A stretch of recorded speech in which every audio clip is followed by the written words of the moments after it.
Welcome to Legalese 123, where we give you the latest up-to-date coverage and the latest trials. Today we're covering the state of Connecticut versus Raul Valle.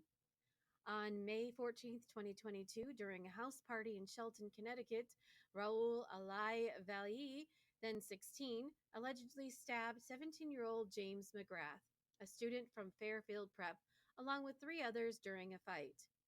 He is accused of murdering James McGrath, assault in the first degree against Ryan Hines and Thomas Connery Jr., and assault in the second degree against Facian Teal.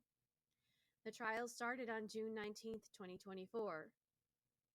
Just to add a note that Connecticut state courts, opening statements are generally not permitted.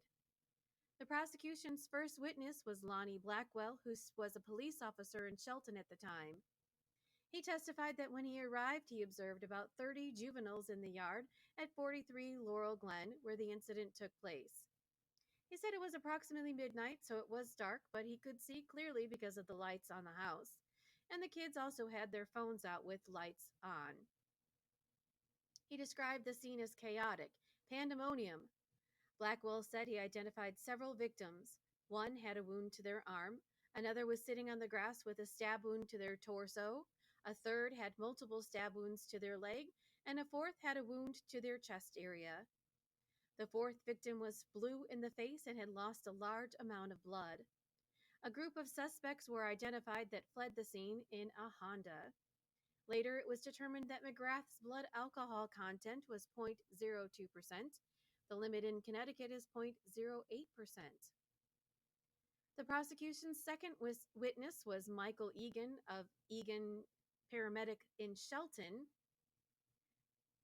He described the scene was a large group of people and police were on the scene. He started triage, checked for a pulse, and determined that the victim was unwell with a puncture wound. He applied a chest seal at the time because he had a weak pulse, but later he had stopped breathing and had no pulse. He went into cardiac arrest. They tried life-saving techniques to revive him. The scene around him was chaotic and people were screaming and running around.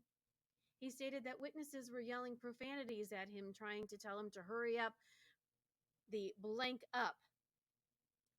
The prosecution's third witness was Jeffrey McKee, who was a paramedic.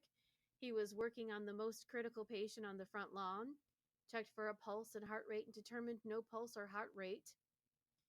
Then they continued to do CPR and assisted putting him in the ambulance to transport him to the hospital.